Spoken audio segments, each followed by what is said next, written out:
Hi viewers, welcome to our channel. ప్రస్తుతం మనతో పాటు దాము బాలాజీ గారు సీనియర్ జర్నలిస్ట్ ఉన్నారు. వాడితో ఒకసారి మాట్లాడదాం. సార్ నమస్కారం. సార్ నమస్తే. సార్ చైనాలోని కొత్త వైరస్ హెచ్ఎంపీ వైరస్ ప్రపంచాన్ని భయాందోళనకు గురి చేయడం మనం చూస్తున్నాం. సార్ అయితే ఇప్పుడు దీని పట్ల చైనా వాళ్ళు కూడా స్పందించారని చెప్పి చెప్తున్నారు. మరి వాళ్ళు ఏ విధంగా రియాక్ట్ అయ్యారు? మరి ఇండియన్ గవర్నమెంట్ కూడా దీనిపైన రియాక్ట్ అయ్యారని కూడా చెప్తున్నారు. మరి ఇండియన్ గవర్నమెంట్ ఈ వైరస్ గురించి ఏం చెప్తుంది? నిన్న మనం చెప్పుకున్నాం. యాక్చువల్గా చైనాలో హెచ్ఎంపివి అంటే హ్యూమన్ మెటానిమో వైరస్ అనమాట. ఇది నిమోవిరిటే వైరస్ ఫ్యామిలీకి సంబంధించింది. ఇది ఆర్ఎన్ఏ బేస్డ్. మామూలుగా వైరస్లు ప్రధానంగా ఆర్ఎన్ఏ, డిఎన్ఏ బేస్డ్ ఉంటాయి. డిఎన్ఏ అనేది మనకు తెలుసు, మన బాడీలో ఒక రకమైన సెల్స్లో ఉండే మెకానిజాన్ని డిఎన్ఏ అంటాము. అట్లాగే ఆర్ఎన్ఏ కూడా న్యూక్లిక్ యాసిడ్ అనమాట. అది లివింగ్ సెల్స్లో ఉంటుంది. మామూలుగా డిఎన్ఏకి ఆర్ఎన్ఏకి ప్రధానమైన తేడా ఏమంటే డిఎన్ఏ డబుల్ స్ట్రేడెడ్ ఇది అనమాట. దీంట్లో సింగిల్ ఇది. సో డబుల్ స్ట్రాండ్స్ అంటారు, అవి ఉంటాయి. సో ఇది ప్రధానంగా మన జన్యువల్ని, జీన్స్ని ప్రభావితం చేయడం అనేది జరుగుతుంది. సో ఈ మెటానిమో వైరస్, హెచ్ఎంపివి వైరస్ అనేది 2001లో కనిపెట్టారు. కానీ ఇప్పుడు చైనాలో పెద్ద ఎత్తున హాస్పిటల్లో జాయిన్ అయ్యారు అనే వార్తలు అయితే వస్తున్నాయి. సో మామూలుగా అయితే ఎవరి సీజన్లో కూడా చైనాలో ఇట్లాంటివి వస్తాయి. ఇప్పుడు కూడా రకరకాల వైరస్లు అక్కడ అటాక్ అయినాయి. అందులో ప్రధానంగా నిమోవిరిడే, మెటాఫ్యూమో వైరస్, ఇన్ఫ్లుయెంజా, మైక్రోప్లాజ్మా, నిమోనియా, కోవిడ్-19 ఇవన్నీ కూడా అక్కడ కూడా వచ్చాయి. అయితే అక్కడ ఏంటంటే ప్రధానంగా ఈ ఆందోళన ఎందుకు జరిగిందంటే డిసెంబర్ 16 నుంచి డిసెంబర్ 22 వరకు ఒక డేటా బయటకు వచ్చింది. ఈ డేటా ప్రకారం అక్కడ ఏంటంటే పెద్ద ఎత్తున పిల్లలు, ముసలి వాళ్ళు, ఎందుకంటే వీళ్ళకి రోగ నిరోధక శక్తి, ఇమ్యూనిటీ పవర్ తక్కువ ఉంటుంది కాబట్టి పిల్లల్లో అండ్ ముసలి వాళ్ళలో వాళ్ళకి ఎక్కువ ఈ వ్యాధి సోకింది. నిన్న నేను దీని లక్షణాలు ఇవన్నీ కూడా చెప్పాను. బ్రీఫ్గా చెప్పుకోవాలంటే ఈ హెచ్ఎంపి వైరస్ లక్షణాలు ఆల్మోస్ట్ కోవిడ్-19 వైరస్ లక్షణాలకు దగ్గరగా ఉంటుంది. ఇది ప్రధానంగా ఏంటంటే తుమ్మినప్పుడు పార్టికల్స్ ఏవైతే ఉంటాయో వాటి ద్వారానే వ్యాపిస్తుంది. దగ్గు, తుమ్ములు, జ్వరము, జలుబు ఇట్లాంటివి ఉంటాయి. ప్రధానంగా ఇది లంగ్స్ మీదనే ఎఫెక్ట్ చూపిస్తుంది.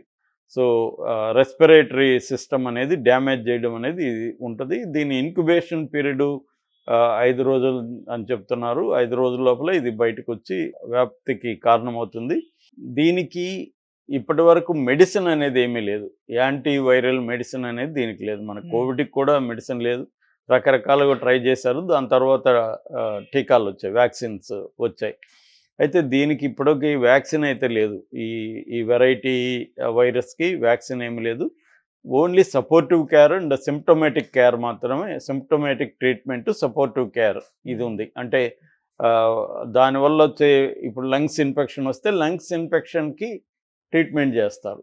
అంటే ఈ వైరస్ వల్ల మనకు బాడీలో ఎటువంటి ప్రాబ్లమ్స్ వస్తే ఆ ప్రాబ్లమ్స్ని రెడ్యూస్ చేయడానికి ట్రీట్మెంట్ ఉంటుంది తప్ప వైరస్ని తొలగించే ట్రీట్మెంట్ అయితే లేదు. వైరస్ ఒక ఫలితంగా మన బాడీలో వచ్చే రోగాలకి, జబ్బులకి ట్రీట్మెంట్ ఉంది. అలాంటి సపోర్టివ్ కేర్ ట్రీట్మెంట్ ఉంది, సిమ్టోమేటిక్ ట్రీట్మెంట్ ఉంటుంది. అది కాకుండా హైడ్రేషన్ బాగా తీసుకోవాలని, వాటర్ అంటే వచ్చిన తర్వాత వాటర్ ఎక్కువ తాగాలని, ఆ తర్వాత శుభ్రంగా ఉండడం, జనాల్లోకి వెళ్తే మాస్క్ వేసుకోవడం, ఇంకా మిగతా పెయిన్ ఉంటే పెయిన్ కిల్లర్స్, లేకపోతే మిగతా ప్రాబ్లమ్స్ ఉంటే దానికి ట్రీట్మెంట్ తీసుకోవడం అనేది చేయాలి. మ్యాక్సిమం హాస్పిటల్కి ఎప్పుడు వెళ్ళాలంటే కొంత సివియర్గా ఉండి లంగ్స్ గాలి పీల్చుకోవడం ఇబ్బంది అయ్యి ఇటువంటి ప్రాబ్లమ్స్ ఉన్నప్పుడు హాస్పిటల్కి వెళ్ళాలి. అదర్వైజ్ ఇంట్లోనే ఐసోలేటెడ్గా ఉండి చేయాలి. ఎందుకంటే ఇది కూడా అంటువ్యాధి కాబట్టి, అంటుకుంటుంది కాబట్టి. అట్లాగే ప్రివెంటివ్ స్టెప్స్ కూడా మామూలు కరోనాకి ఎలాంటి ప్రోటోకాల్, హెల్త్ ప్రోటోకాల్ ఉందో ఇది కూడా అలాంటి హెల్త్ ప్రోటోకాలే పాటించాలి. అంటే శుభ్రంగా ఉండడం, బయటికి వెళ్ళినప్పుడు మాస్క్లు వేసుకోవడం, తర్వాత ఇమ్యూనిటీ పవర్ పెంచుకోవడానికి కృషి చేయడం, ఏదైనా సరే కూరగాయలు కానీ అన్నీ కూడా శుభ్రంగా కడుక్కొని ఇచ్చేయడం, చేతులు బాగా కడుక్కోవడం, ఇది చేయాలి. ఇది ప్రివెంటివ్ కేర్. అంటే సిమ్టమ్స్, ప్రివెన్షన్, ట్రీట్మెంటు, ఇది బేసిక్గా.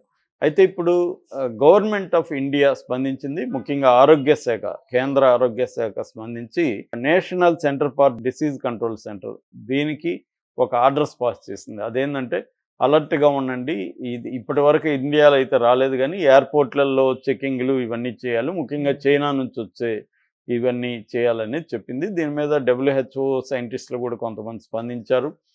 ఆందోళన చెందాల్సిన అవసరం లేదు కానీ జాగ్రత్తలు తీసుకోవాలని WHO కూడా స్పందించారు. ఇది పొటెన్షియల్ డేంజర్ వచ్చే వైరసే కాదనలేదు. ఇది కూడా COVID-19 లాంటిది. కాబట్టి ఆల్రెడీ COVID-19కి ఎటువంటి ప్రోటోకాల్స్ ఫాలో అయినారో అటువంటి ప్రోటోకాల్స్ దీనికి కూడా ఫాలో కావాలని వరల్డ్ హెల్త్ ఆర్గనైజేషన్ సైంటిస్టులు చెప్తున్నారు. అయితే దీని పట్ల చైనా స్పందన మాత్రం వేరే రకంగా ఉంది. చైనా అసలు కొట్టిపారేసింది. చైనా మీరు అనుకున్న శ్మశానాలు అవ్వడం ఇంకోటి అవేం లేవు. మామూలుగా సీజనల్ జబ్బులే వస్తాయి, సీజనల్ వైరస్లు వస్తాయి. ఆ వైరస్లు ఇబ్బంది పడిన వాళ్ళు హాస్పిటల్లో చేరుతారు అనేది చెప్తున్నారు. కొంతమంది చైనాకు సంబంధించిన వాళ్ళతో నేను కూడా మాట్లాడాను. అంటే అక్కడ నుంచి మన వాళ్ళు అక్కడ చదువుకునే వాళ్ళతో వాళ్ళు కూడా ఇక్కడ మీరు చెప్తున్నంత భయంకరంగా ఏమీ లేదు సార్, ఇక్కడ హాస్పిటల్స్ అంతా కూడా మంచిగా బాగుంటాయి, చాలా 5 స్టార్ హోటల్స్ లాగా ఉంటాయి హాస్పిటల్స్ అంతా. సో ట్రీట్మెంట్ అవన్నీ ఉన్నాయి. వీళ్ళకి రెండోది అలవాటైంది, ఇటువంటి జబ్బుల్ని డీల్ చేయడం అలవాటైంది. మీరు చెప్తున్నంత భయంకరమైన పరిస్థితి ఇక్కడ ఏం లేవు. హాస్పిటల్ శ్మశానాలకు మారడం అవన్నీ మన మీడియా సృష్టి తప్ప ఇక్కడ అట్లాంటివి ఏం లేవు అనేది ఒక అతను నేను మాట్లాడితే చెప్పాడు. అక్కడ చైనా నుంచి ఈ మధ్య బయటకు వచ్చిన వ్యక్తి అనమాట. కాబట్టి అంత ప్రమాదం ఏమీ లేదు. But at the same time ప్రమాదం కాదనేది కూడా ఏమి లేదు. ఎందుకంటే మనం కోవిడ్ హిస్టరీలోకి వెళ్తే COVID-19 అప్పుడు కూడా మనం ఎవరు పట్టించుకోలే. పైగా జోకులు వేసుకున్నాం, చైనా వాళ్ళు గబ్బిలాలు తింటారు, అవి తింటారు, అందుకే వాళ్ళకి వచ్చాయని. మనకు అవన్నీ రావు అనుకున్నాం. కానీ ఇక్కడ భయంకరంగా వచ్చింది. ఇక్కడ లక్షల మంది చనిపోయారు, కోట్ల మందికి ఇది వచ్చింది. ప్రపంచవ్యాప్తంగా లక్షల సంఖ్యలో చనిపోయారు. అంటే మన హెల్త్ కేర్ సిస్టమ్ అనేది స్ట్రాంగ్గా ఉండాల్సిన అవసరాన్ని COVID-19 అనేది చెప్పింది. పబ్లిక్ హెల్త్ కేర్ సిస్టమ్ వ్యక్తులుగా ఎవరికి వాళ్ళు పాటించడం ఒకటైతే, పబ్లిక్ హెల్త్ కేర్ సిస్టమ్ అనేది బలహీనపడిపోయింది. ఎందుకంటే ప్రైవేటైజేషన్ అనేది హాస్పిటల్స్లోకి రావడంతో హెల్త్ ఇన్ఫ్రాస్ట్రక్చర్ కానీ, పబ్లిక్ హెల్త్ కేర్ సిస్టమ్ కానీ, గవర్నమెంట్ హాస్పిటల్స్ కానీ వాటిలో మామూలుగానే నేను తిరుపతి పోయినప్పుడంతా రవి హాస్పిటల్ గురించి చెప్తుంటారు. కాటన్ కూడా ఉండదు అక్కడ అని, సింపుల్ కాటన్ కూడా దొరకదు అనేది అక్కడ డాక్టర్లు మనకి చెప్తుంటారు. ఆ స్థాయిలో ఆడ ఏమీ ఉండవు.